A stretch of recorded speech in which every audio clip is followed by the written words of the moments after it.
Eder. Mech. Pallister. Negli Stati Uniti un gruppo di ricercatori ha messo in cantiere un esperimento dal valore potenzialmente decisivo. Utilizzare 4 cadaveri per riprodurre, in condizioni controllate, gli scenari ipotizzati nella vicenda di Liliana Resinovic riguardo a un'eventuale conservazione al freddo del corpo.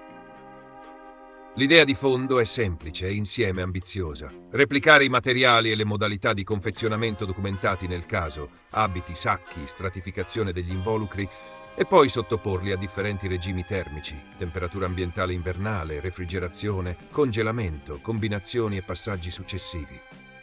In ogni condizione saranno misurati, in serie temporali, gli effetti sui tessuti, sui vestiti, sugli involucri e sugli eventuali residui interni ai sacchi. L'obiettivo è trasformare in dati osservabili e confrontabili ciò che finora, nel dibattito pubblico e peritale, è rimasto nel campo delle ipotesi. Se i segni descritti negli atti, grado di conservazione generale, eventuali impronte di tessuto sugli involucri, presenza o assenza di condensa e sudati, fenomeni trasformativi post-mortali, siano più compatibili con una lunga permanenza all'aperto in condizioni fredde, oppure con una fase più o meno prolungata di conservazione a bassa temperatura in un luogo diverso da quello del ritrovamento. Il progetto non nasce nel vuoto. È la risposta sperimentale a un contenzioso tecnico che dura da anni. Da un lato la ricostruzione che colloca la morte al giorno della scomparsa e la permanenza del corpo nel boschetto fino al ritrovamento, spiegando il relativo stato di conservazione con il clima rigido di quel periodo.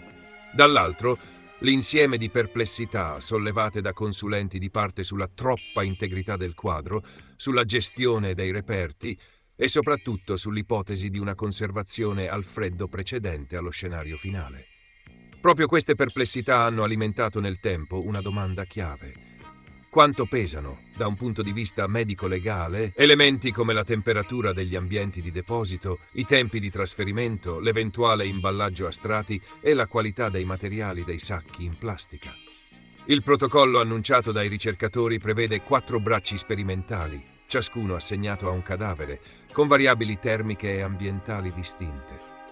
Per ogni braccio verranno standardizzati tipologia di abbigliamento, taglia e tessuto dei pantaloni, struttura e spessore dei sacchi, modalità di chiusura, ordine di inserimento in alto-basso, eventuale separazione tra capo e corpo, compressioni e punti di contatto.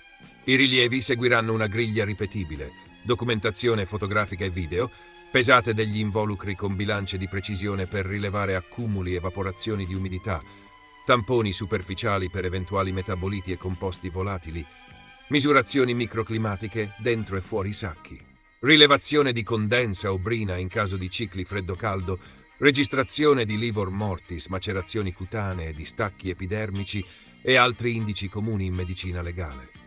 Particolare attenzione sarà dedicata alla formazione di impronte da contatto tra tessuti d'abbigliamento e superficie interna dei sacchi. Se, come noto, un'impronta può essere riprodotta strofinando o comprimendo in certe condizioni, l'esperimento permetterà di capire quanto sia frequente il fenomeno, in quanto tempo emerge, quanto persiste e quali parametri, temperatura, umidità, pressione, durata, lo favoriscono. Un punto che verrà testato è la dinamica della condensa. In caso di passaggi da ambienti molto freddi ad ambienti relativamente più caldi, i sacchi possono presentare microgoccioline all'interno, con effetti visivi e tattili sui reperti. Registrare o escludere questo comportamento in condizioni controllate aiuterebbe a leggere in modo meno speculativo le descrizioni riportate in atti. Altrettanto utile sarà verificare l'eventuale insorgenza di adipocera, l'andamento della putrefazione in presenza di temperature prossime allo zero e gli effetti del freddo sulle cuciture e sulla trama plastica dei sacchi, indurimento, microfratture, segni da piega. Il valore di un test del genere sta proprio nella sua falsificabilità. Se, a parità di materiali e procedure, certe caratteristiche osservate nel caso reale non si ripresentano in laboratorio nemmeno quando si simula il congelamento, quella specifica ipotesi perde forza. Se, al contrario, compaiono regolarmente solo in uno scenario termico ben preciso, cresce la sua plausibilità. Naturalmente un esperimento non dimostra cosa sia accaduto a un singolo caso, ma offre una matrice di confronto per giudicare quanto un quadro osservato sia coerente o incoerente con un modello. Il contesto giudiziario in cui questi risultati arriveranno è noto. Negli anni si sono fronteggiate interpretazioni differenti su data di morte, permanenza del corpo nel boschetto dell'ex ospedale psichiatrico e ruolo di eventuali spostamenti o conservazioni intermedie. Sono state sottolineate da più parti criticità procedurali nelle fasi di repertazione e conservazione. Si è discusso della temperatura effettiva delle celle di deposito prima dell'attacco, dei tempi di alcune attività peritali, della tenuta complessiva della scena finale.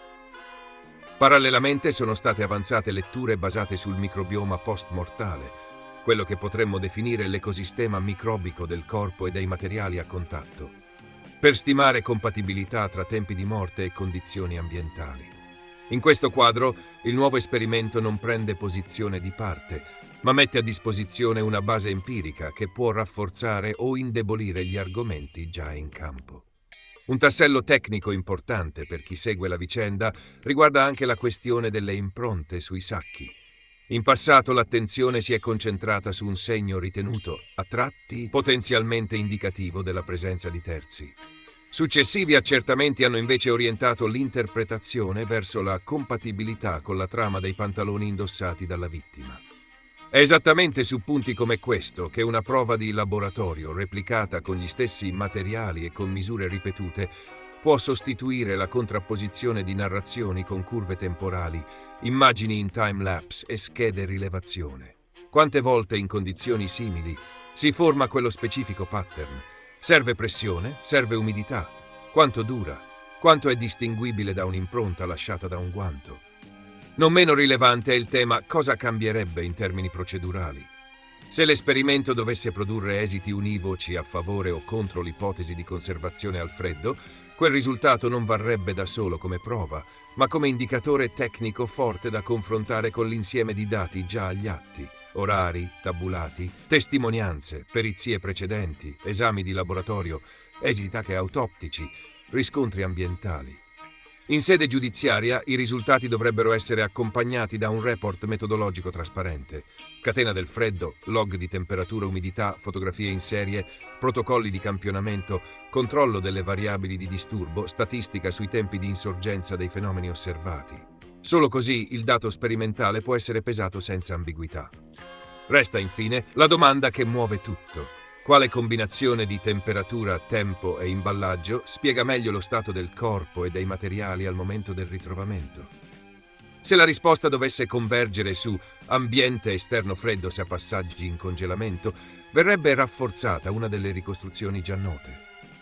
Se al contrario i pattern più simili emergessero solo in presenza di un periodo di conservazione a basse temperature, fino al congelamento, l'ipotesi alternativa acquisterebbe consistenza e richiederebbe di essere integrata con cautela ma decisione nell'interpretazione complessiva del caso.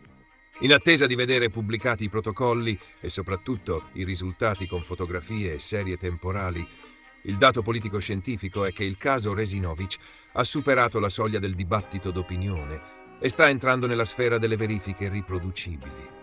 È ciò che più serve quando, tra perizie e controperizie, le parole rischiano di valere più dei numeri. Riportare la discussione al terreno controllato dell'evidenza sperimentale. Ehi, non dimenticare di iscriverti a questo canale.